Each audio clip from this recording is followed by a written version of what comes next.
16. Lepaskan aku. Kalian mau bawa aku kemana?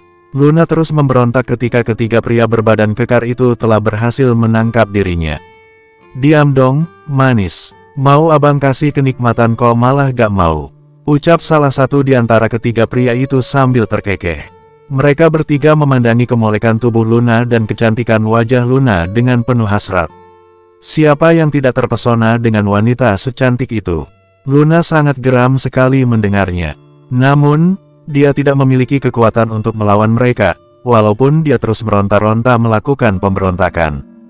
Tenaga ketiga orang pria itu cukup besar. Semakin lama Luna merasakan kepalanya semakin terasa pusing, pandangannya kabur, membuat kekuatannya semakin melemah, pengaruh minuman beralkohol itu telah menguasainya.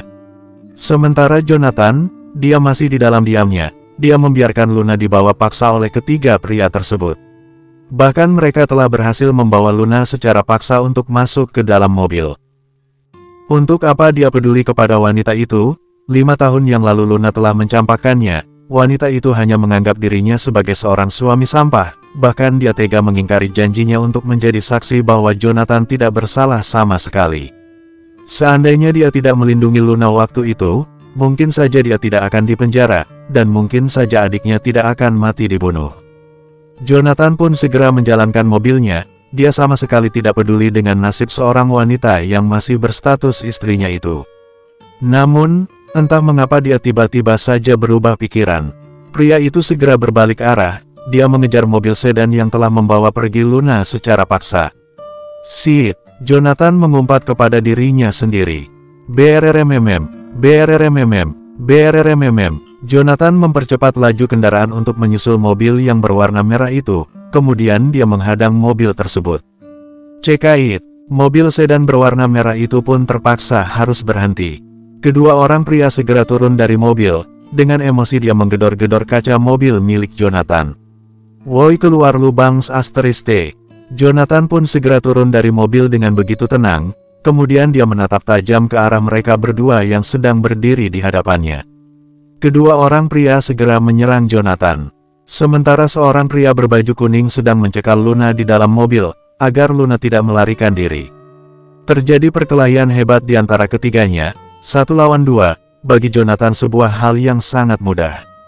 Dalam hitungan sekejap dia berhasil menumbangkan dua lawannya. Buff! Jonathan menendang perut pria berbaju merah dengan sangat keras, membuat tubuh pria itu terhuyung ke belakang, lalu terjengkang ke aspal. Buff! Buff! Kemudian Jonathan memberikan 2 pukulan yang mematikan di area dada lawan, membuat pria berbaju hitam tumbang ke aspal. RGGH! Kedua pria itu pun mengerang kesakitan. Dalam keadaan tak berdaya, tergeletak di aspal jalanan. Hanya tersisa 1 orang pria berbaju kuning yang sedang mencekal Luna di dalam mobil. Pria itu terlihat begitu ketakutan melihat kedua kawannya telah tumbang. Pria berbaju kuning itu pun segera keluar dari mobil meninggalkan Luna yang sedang dalam keadaan teler. Jonathan pikir pria berbaju kuning itu keluar dari mobil untuk menyerangnya, tapi ternyata pria itu malah lari terbirit-birit untuk menyelamatkan diri. Nyalinya menciut setelah melihat betapa kuatnya Jonathan melumpuhkan kedua kawannya. Jonathan pun bergegas melihat keadaan Luna yang masih berada di dalam mobil sedan berwarna merah itu. Rupanya wanita itu benar-benar sudah teler. Lama sekali dia memandangi Luna, sepertinya pria itu sedang merencanakan sesuatu terhadap Luna. Apakah dia harus langsung membunuh wanita itu? Atau membuatnya menderita terlebih dahulu? Atau, bersambung? 17. Terdengar suara desahan saling bersahutan di dalam kamar yang berada di sebuah hotel mewah. Bahkan keringat telah membanjiri tubuh keduanya. Suasana malam ini begitu terasa panas dan menggerahkan. Terdengar suara ranjang berdecit menandakan keduanya masih kuat untuk terus bermain mencari kenikmatan yang mereka inginkan, dan saling menghangatkan satu sama lain. Arga, aku mau keluar ah. Selena telah memberikan kode kepada seorang pria yang sedang menggenyot tubuhnya, yang tak lain adalah sang calon adik ipar. Arga pun menganggukkan kepalanya, kemudian dia berkata, bersama. Setelah berkata seperti itu, Arga mempercepat gerakan pinggulnya, menghujam lebih dalam lagi. Dan akhirnya keduanya pun mengerang penuh rasa nikmat ketika sama-sama merasakan ada yang tumpah di bawah perut mereka berdua. Arga memang selalu ingin mengeluarkannya di dalam milik wanita yang selalu dia jamah, karena itulah yang paling nikmat daripada dikeluarkan di luar. Tentu saja dia menjamin semua wanita yang bermain dengannya tidak akan hamil karena semua wanita yang selalu bermain dengannya dijamin mengkonsumsi obat kontrasepsi. Arga hanya ingin memiliki seorang anak dari rahim wanita baik-baik seperti Luna. Nafas Arga terengah-engah, dia melihat jejak kemerahan dan air liur masih terlihat di dada Selena. Kemudian dia pun menyesap sebentar buah dada wanita itu. Oh, Arga. Selena memeluk kepala Arga, mencium puncak kepala pria itu. Arga pun melepas batangnya dari area kewanitaan milik Selena yang telah dibasahi oleh hasil pelepasan mereka berdua. Ternyata setelah meninggalkan Luna, Selena pergi menemui Arga untuk sama-sama melepaskan hasrat mereka berdua. Sebenarnya Selena sangat kesal kepada Arga. Arga menghubunginya setiap kali Arga membutuhkan tempat untuk membuang spare tanda hubung MS-nya, walaupun sebenarnya dia sangat menikmati permainan Arga di atas ranjang, tapi Arga sangat terang-terangan memperlihatkan bahwa dia hanya tertarik kepada Luna seorang. Arga menganggap Selena seperti wanita lainnya sebagai pemuas nafsu saja. Apa kamu dan Luna belum pernah melakukannya? Tanya Selena kepada Arga. Saat ini mereka sama-sama sedang mengenakan pakaian mereka yang telah berserakan di lantai. Belum, wanita itu susah sekali untuk dibujuk rayu. Arga hanya mengenakan celana saja, membiarkan dirinya telanjang dada, lalu segera menyalakan rokok dengan pematik. Setelah menyesap rokok dan menghembuskan nafas yang mengeluarkan asap dari mulutnya, Arga pun bertanya kenapa kepada Selena. Aku dengar YBS sedang antusias untuk bisa bekerja sama dengan Wilson Group. Iya, bahkan aku sangat mengincar CEO-nya. Jawab Selena. Wanita itu sudah berpakaian lengkap. Dia duduk di samping Arga yang sedang menikmati rokoknya. Bukannya Raphael Wilson itu sudah bertunangan? Memang benar Raphael Wilson sudah bertunangan. Kamu aja yang calon suami adikku bisa aku embat, apalagi yang statusnya masih bertunangan. Selena berkata dengan begitu bangganya. Arga pun terkekeh, habisnya permainan kamu hot banget. Nanti setelah aku menikah dengan Luna, aku akan sering datang ke kamar kamu kalau aku lagi mau. Arga memang tidak puas jika harus bermain satu lubang. Selena ikut terkekeh, kita buktikan saja, tubuh siapa yang paling nagih. Aku apa Luna, dan aku juga ingin tahu siapa yang paling gagah di atas ranjang, Raphael Wilson atau kamu. Selena segera mengecek ponselnya, dia pun menghela nafas panjang ketika melihat ponselnya yang sama sekali tidak mendapatkan pesan. Padahal dia sudah menyuruh ketiga pria yang dia bayar untuk memvideokan ketika ketiga pria itu menjamah tubuh Luna. Selena ingin Arga membenci Luna, dia berharap setelah Arga menikah dengan Luna, Luna akan mendapatkan perlakuan buruk dari Arga. Menjadikan pernikahan mereka sebagai neraka untuk Luna. Kenapa mereka belum mengirim videonya juga? Keluh hati Selena. Drur, drur, drur. Ponsel Arga bergetar. Arga pun segera meraih ponselnya di atas meja. Dia membaca sebuah pesan yang masuk ke ponselnya. Tuan, transaksi penjualan organ tubuh telah beres. Kita mendapatkan keuntungan yang banyak. Kemudian Arga pun menyeringai. Dia sama sekali tidak peduli terhadap pada korban human trafficking yang dia kelola. Yang penting dia bisa memperkaya diri. Setiap klan mafia pasti sama-sama memiliki situs perusahaan yang tidak gampang untuk dibobol. Begitu pula dengan klan mafia The Dragon, mereka bukan klan mafia abal-abal. Arga menjadi teringat dengan Luna. Hari ini dia sama sekali tidak bertemu dengan calon istrinya itu, karena dari pagi dia sangat sibuk dengan pekerjaannya. Setiap kali dia merasa jengah dengan pekerjaannya, dia membutuhkan wadah untuk melepaskan hasrat beserta seluruh yang ada di dalam otak kepalanya, sehingga dia menghubungi Selena malam ini. Sudah keempat kalinya Arga menelpon Luna, tapi Luna sama sekali tidak mengangkat telepon darinya, membuat Arga terlihat sangat kesal. Luna kemana? Kenapa dia tidak mengangkat telepon dariku? Gumam Arga dengan nada pelan. Selena hanya tersenyum samar, karena dia tahu sekarang ini Luna sedang bersama siapa dan sedang melakukan apa. Yang pasti Arga akan sangat syok setelah melihat video ketika Luna bercinta dengan 3 orang pria sekaligus. Rencananya Selena ingin mengirim video panas itu di malam pertama pernikahan Arga dan Luna. Bersambung 18. Pagi hari ini Luna terbangun dengan mata yang sedikit menyipit membiasakan biasa cahaya matahari yang menusuk kedua bola matanya. Luna merasakan kepalanya sangat pusing, mungkin akibat mabuk semalam. Apakah semalam aku salah minum? Keluh Luna, padahal jus strawberry yang dia minum adalah minuman yang sengaja dipesan oleh sang kakak tiri, tapi mengapa bisa membuatnya mabuk? Apakah mungkin Selena sengaja membuatnya mabuk?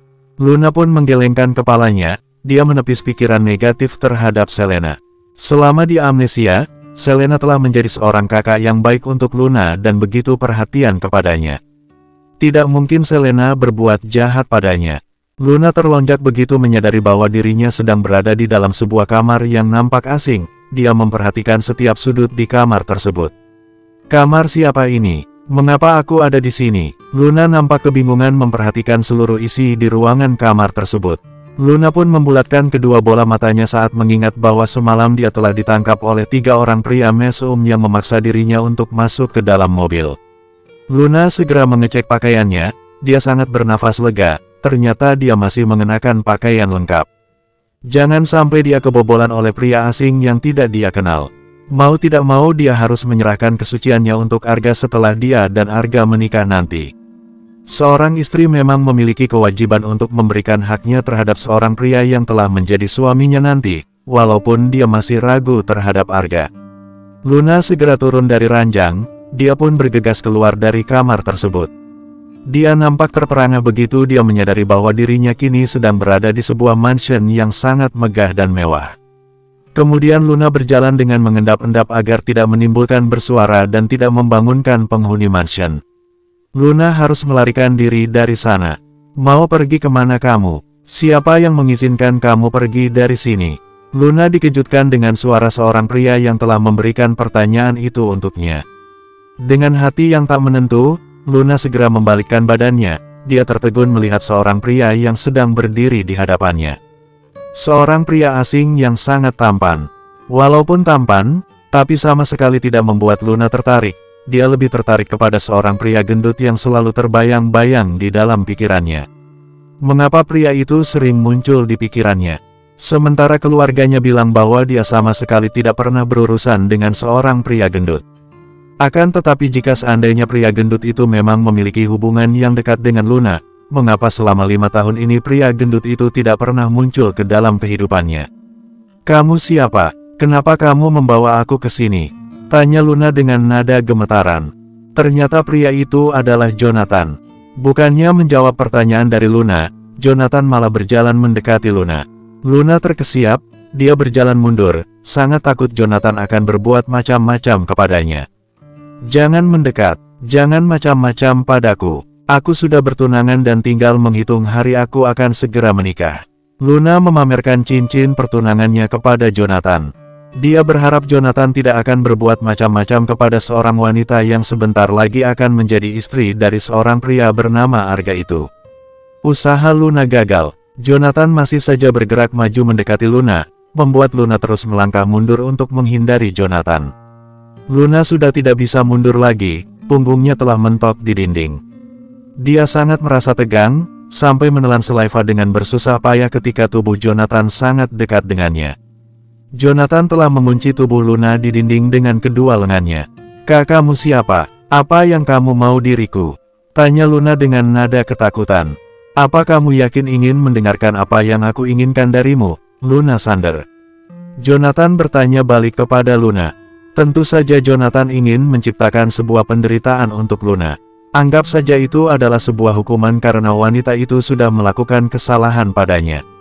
Luna mengerutkan keningnya, sepertinya pria di hadapannya itu memang telah mengenal siapa dirinya.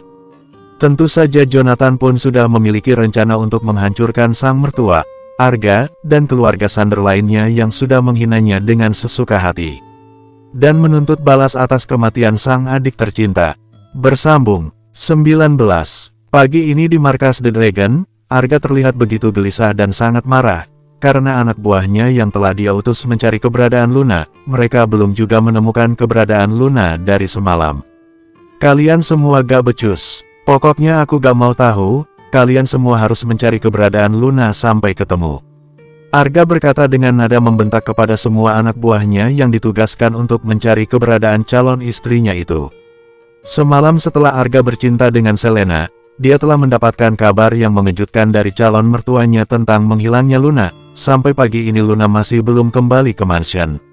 Semua anak buahnya Arga yang ditugaskan untuk mencari keberadaan Luna, mereka hanya terdiam dan menundukkan kepala.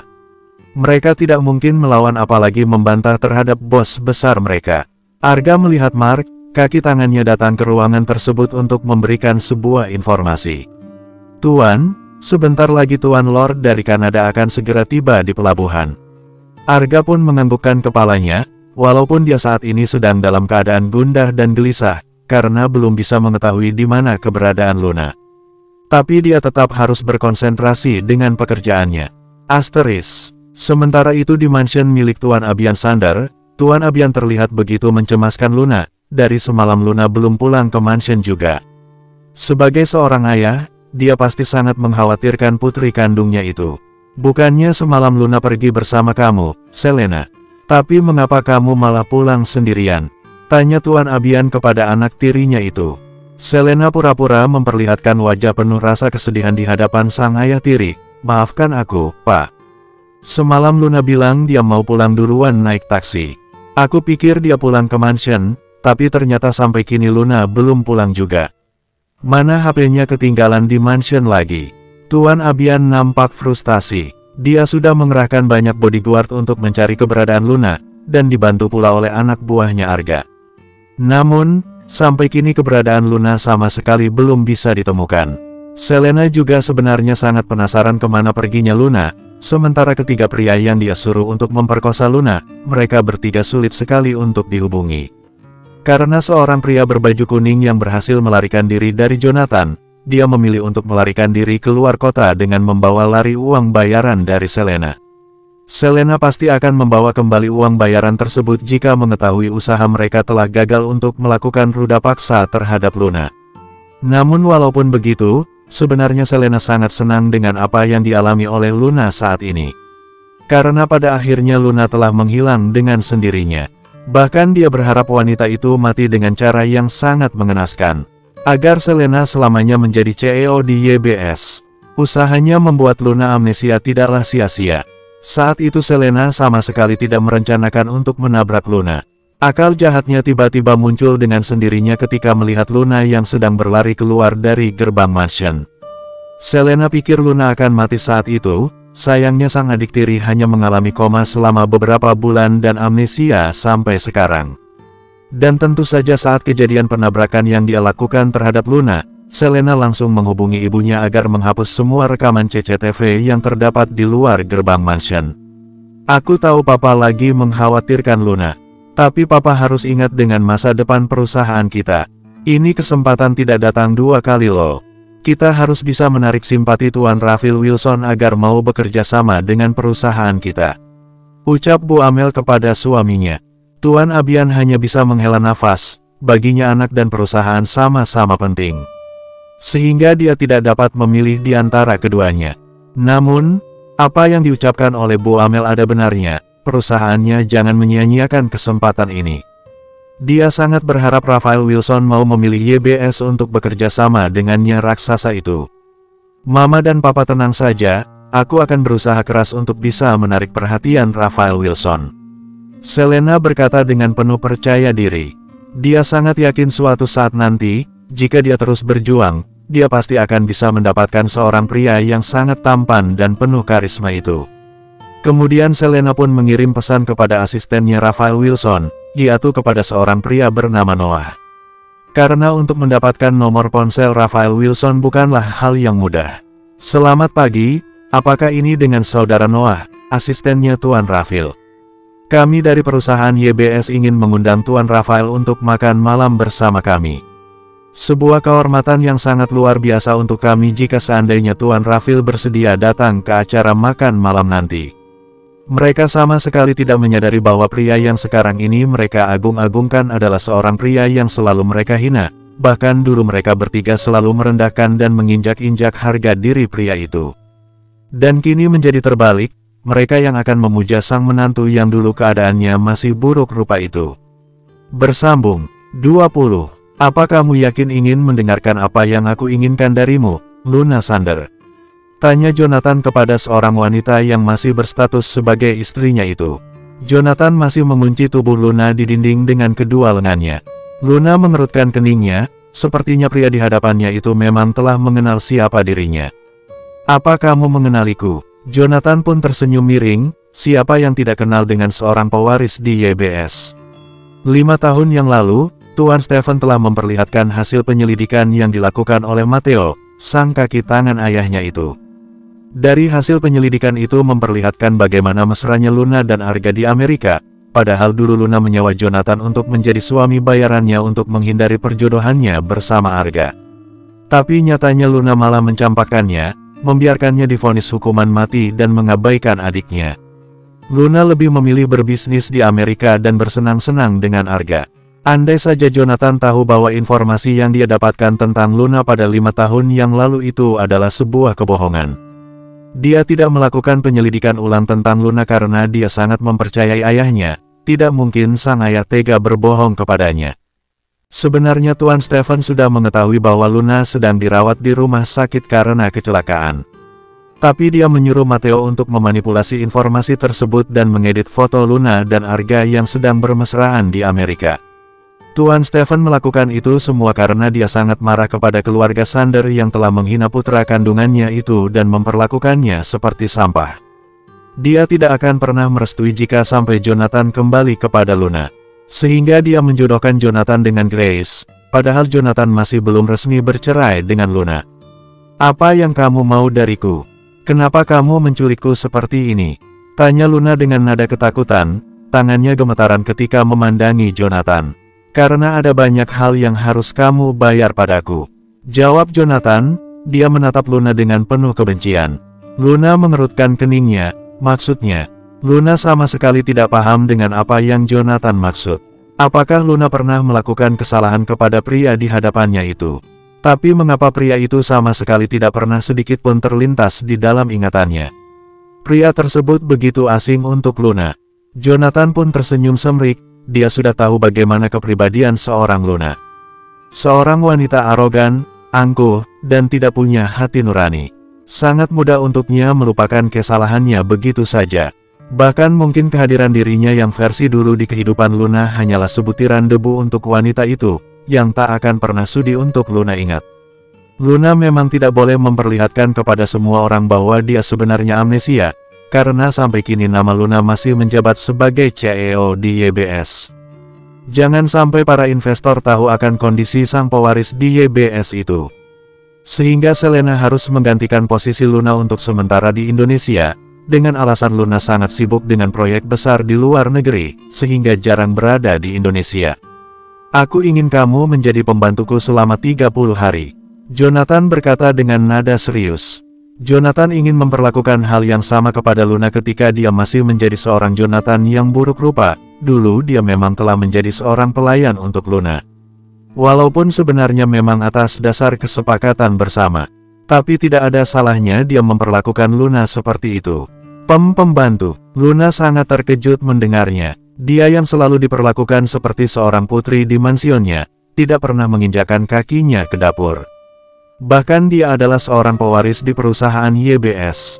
Dengan begitu entengnya ada seseorang yang ingin menjadikan dia sebagai seorang pembantu, tentu saja Luna sangat tidak terima dan merasa terhina. "Aku tidak mau. Aku tidak mau. Siapa dirimu beraninya menjadikan aku sebagai seorang pembantu? Aku akan melaporkan kamu ke kantor polisi atas tuduhan penculikan," sambung Luna. Jonathan pun tersenyum semrik. Dia segera berjalan mundur sedikit menjauhkan dirinya dari Luna. Seolah-olah mempersilahkan Luna untuk pergi. Tanpa berpikir panjang, Luna segera berlari untuk melarikan diri dari mansion tersebut. Begitu berhasil keluar dari mansion yang megah itu, Luna terkejut melihat ada banyak sekali para anggota klan Lucifer yang sedang berjaga di setiap gerbang. Mereka semua membawa senjata api. Hal tersebut membuat hati Luna bertanya-tanya, apakah mungkin pria tampan yang menculiknya itu bukanlah sembarangan orang? Dor! Luna berjengit kaget ketika mendengar suara senapan api yang telah dilepaskan oleh seseorang yang sedang berdiri di belakangnya. Pria itu telah menembak kepala salah anggota klan Lucifer yang sedang berada di halaman depan mansion. Luna menjerit histeris melihat kepala pria itu telah terluka dan tubuhnya tumbang ambruk ke tanah. Kemudian pria itu pun mati seketika. Darah telah mengalir begitu deras dari kepala pria tersebut. Tubuh Luna nampak gemetaran, untuk pertama kalinya dia melihat kejadian yang sangat mengerikan seperti ini. Jonathan pun menyimpan kembali pistol ke holster pinggangnya, lalu dia segera berdiri di samping Luna, dan berkata, dia adalah seorang pengkhianat yang memang harus dihukum mati, karena itulah aku menembaknya. Begitupun dengan kamu, jika kamu berani melarikan diri dari sini, kamu akan bernasib sama dengan pria itu. Sebenarnya siapa dirimu? Kenapa kamu harus mengurung aku seperti ini? Luna berkata dengan nada tinggi kepada Jonathan. Jonathan enggan menjawab pertanyaan dari Luna, dia memilih untuk berbicara kepada salah satu anak buahnya. Urus mayat pengkhianat itu. Baik, Tuan. Mayat orang yang telah berkhianat itu pun segera diamankan oleh beberapa orang anggota klan Lucifer. Kemudian Jonathan menatap Luna dengan nada tatapan tajam, mulai sekarang kamu adalah pembantu di rumah ini. Cepat buatkan aku makanan untuk makan siang nanti. Setelah berkata seperti itu, Jonathan segera melangkah pergi meninggalkan Luna. Luna sama sekali tidak terima dengan perlakuan Jonathan terhadapnya. Aku gak mau, aku adalah putri dari Abian Sander dan pewaris di YBS. Berani sekali kamu memperlakukan aku seperti seorang pembantu. Mungkin karena saking kesalnya, sampai Luna ingin menendang Jonathan dari kejauhan. Dia hanya berkhayal bisa menendang pria dengan sepuasnya. Mungkin dia mengira tendangannya tidak akan kena, karena jarak antara dirinya dengan Jonathan sudah lumayan jauh. Namun, ternyata sungguh di luar dugaan, high heels yang dipakai oleh Luna terlepas dari kakinya dan terlempar cukup jauh, mengenai kepala Jonathan dari belakang. Buk, Jonathan pun segera menghentikan langkahnya. Dia merasakan kepalanya sakit tertimpuk high heels milik Luna. Luna terbelalak, dia menutup mulutnya sendiri. Sungguh di luar prediksi. Entah apa yang akan Jonathan lakukan padanya setelah ini. Bersambung.